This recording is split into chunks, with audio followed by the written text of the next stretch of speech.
Okay, what I'm going to do in this video is show you the proper way to turn your steering wheel. All right, there's three basic ways people are taught to turn the steering wheel.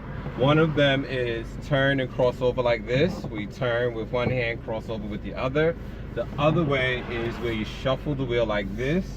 And then the third way is when you allow the wheel to roll by itself. And usually people will do that when they're finishing a turn. All right, so for example, I'll make a left turn here. I'll turn the wheel all the way to the left. Well, not all the way to the left, about one full turn to the left.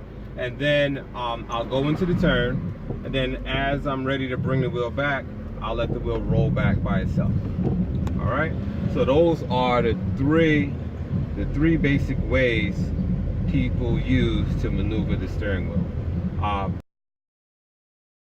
If you take your road test in New York State, most examiners don't care which one of those three methods you use, just as long as you show that you have good control over the vehicle. All right, but if you ask one of them what is the correct way, they will tell you turn and cross over. All right, and the reason why the turn and cross over is probably the preferred method to maneuver your steering wheel is because it actually gives you the most control over your steering compared to the other two. All right, for example, if I want to turn this wheel one revolution to the right or one full circle to the right, if I turn and cross over, I can do that in 2 moves. If I shuffle the wheel, I will have to do this maybe 4 or 5 times. All right, and if you let the wheel roll back, that is easier, but it gives you less control over the wheel. Why? Because the car is doing most of the work, not you. All right, and sometimes when you let the wheel roll back by itself, it doesn't roll back properly. It rolls back too fast sometimes, or not fast enough, and then you have to catch it in the middle. All right, so because of that, that is not a preferred way of maneuvering the steering wheel, although most examiners will accept it. All right, okay, shuffling the wheel, that is an easier way to maneuver the car, or to teach someone how to maneuver their steering wheel when they're starting out. All right, it's easy. You turn in the wheel in small increments. That way you can kind of judge a little bit better what you're doing with the wheel. But the problem with this is that it's too slow. All right, so if you're making your turn slow, then this might work out okay for you. But if you need to maneuver the wheel very quickly, it becomes kind of awkward. All right, when you need to maneuver the wheel very quickly, this is a much smoother way of turning the wheel, and you're able to turn the wheel in larger increments. All right, and once you master it, it becomes a very effective way of turning the steering wheel, way better than the other two. All right, but in real life situations, you will probably use a combination of all three. All right, so again, the turning and crossover method, that is the preferred method. It is the method that gives you the most control over the wheel, as opposed to the other two. But it is the method that is a little bit more difficult to learn than the other two. All right, the other two are easier to learn and to grasp the concept of, but again, they don't give you as much control over the wheel as this one.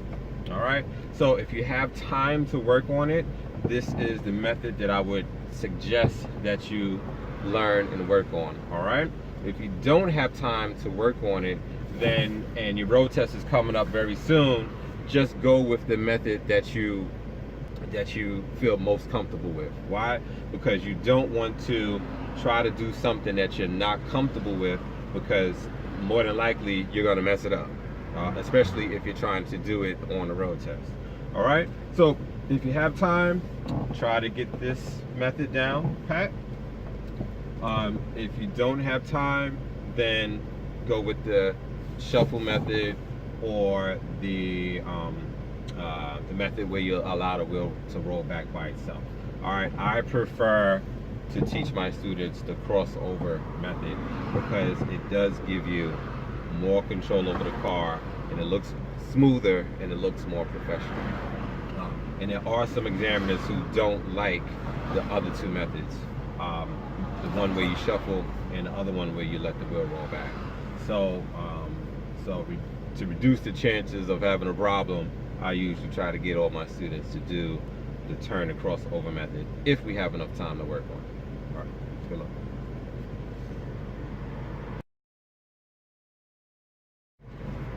Okay, now some of the confusion as to what is the correct way. Good Lord, get out of here. Okay.